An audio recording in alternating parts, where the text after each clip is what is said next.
L'introduction à la pleine conscience, telle que présentée par Christophe André dans Méditer, jour après jour, est à la fois simple et profondément ancrée dans la pratique de l'observation attentive de soi et de son environnement. La pleine conscience, également appelée mindfulness, est une pratique qui consiste à porter une attention bienveillante, ouverte et sans jugement à l'instant présent. Qu'est-ce que la pleine conscience?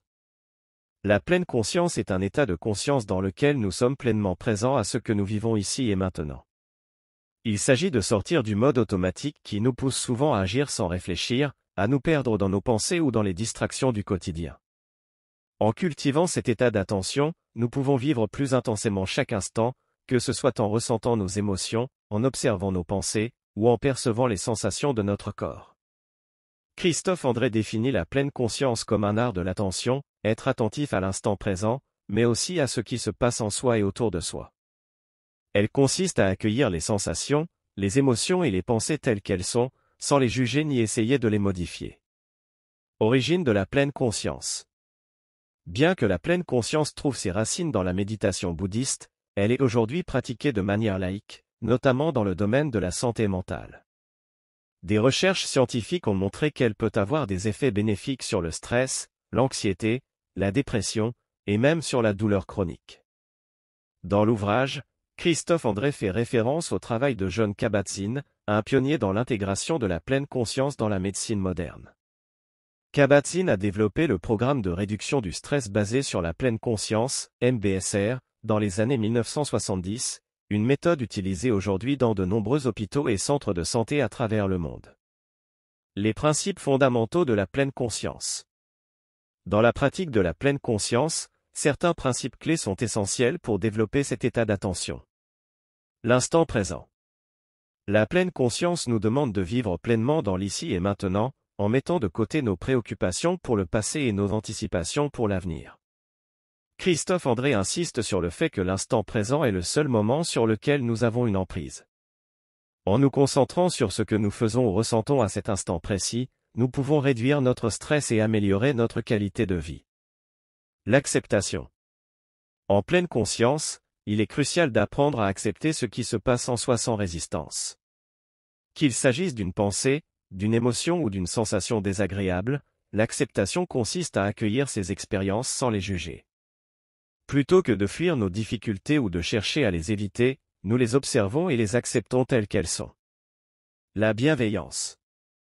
Un autre principe fondamental est la bienveillance, envers soi-même et envers les autres. La pleine conscience nous encourage à adopter une attitude de douceur et de compassion vis-à-vis de nos propres erreurs et imperfections. Christophe André nous invite à cultiver un regard bienveillant sur nous-mêmes, plutôt que de nous critiquer ou de nous juger sévèrement. Le non-jugement. La pleine conscience est l'observation sans jugement. Cela signifie que nous ne catégorisons pas nos pensées ou nos émotions comme bonnes ou mauvaises. Il s'agit plutôt de les reconnaître comme des événements passagers de l'esprit. En adoptant cette attitude, nous pouvons nous libérer des schémas de pensée réactifs et automatiques qui nous causent du stress et de la souffrance. La patience. Cultiver la pleine conscience demande du temps et de la persévérance. C'est une pratique qui s'apprend jour après jour, sans pression ni attente de résultats immédiats. Christophe André encourage à ne pas être pressé, mais à se laisser du temps pour observer les petits changements que la méditation apporte. Les bienfaits de la pleine conscience. Dans son introduction à la pleine conscience, Christophe André explique que cette pratique a de nombreux effets bénéfiques, tant sur le plan mental qu'émotionnel. Réduction du stress, en apprenant à se concentrer sur l'instant présent, on évite de ruminer sur des pensées négatives ou de s'inquiéter de manière excessive pour l'avenir, ce qui contribue à diminuer le stress. Meilleure gestion des émotions, la pleine conscience permet de développer une plus grande maîtrise de ses émotions. Plutôt que de réagir de façon impulsive, elle nous aide à prendre du recul et à agir de manière plus réfléchie. Amélioration de la concentration, en étant plus attentif à ce que l'on fait, on améliore sa concentration et sa capacité à accomplir ses tâches de manière plus efficace. Augmentation du bien-être général, la pleine conscience favorise un état de calme intérieur et de satisfaction avec ce qui est, ce qui conduit à un bien-être global et durable. Comment pratiquer la pleine conscience? Christophe André propose des exercices simples pour intégrer la pleine conscience dans son quotidien. La pratique peut commencer par de petites sessions, en prêtant attention à sa respiration ou aux sensations du corps pendant quelques minutes par jour. La clé est d'être régulier, même si la durée de la méditation est courte au départ. Voici quelques conseils pratiques pour débuter. Prendre conscience de sa respiration, c'est l'exercice de base en pleine conscience. Il consiste à porter son attention sur le souffle, sur l'air qui entre et qui sort du corps, sans chercher à le modifier. Cela permet de revenir au moment présent et de calmer l'esprit. Observation des pensées, il s'agit d'observer ces pensées sans s'y attacher, comme si elles étaient des nuages passant dans le ciel. Cette observation passive aide à ne pas se laisser entraîner par des idées négatives ou envahissantes.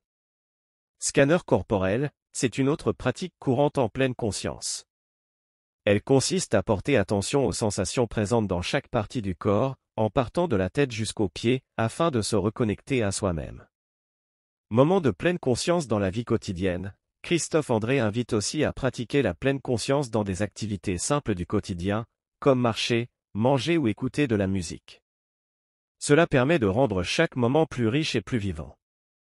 L'introduction à la pleine conscience, telle que présentée dans Méditer, jour après jour, est une invitation à redécouvrir la simplicité de l'instant présent et à renouer avec soi-même. Christophe André propose une approche accessible et dénuée de dogmes, idéale pour ceux qui souhaitent s'initier à la méditation sans avoir d'expérience préalable. La pleine conscience n'est pas un remède miracle, mais une pratique douce et progressive qui, au fil du temps, permet de réduire le stress, de mieux gérer ses émotions et de vivre plus sereinement.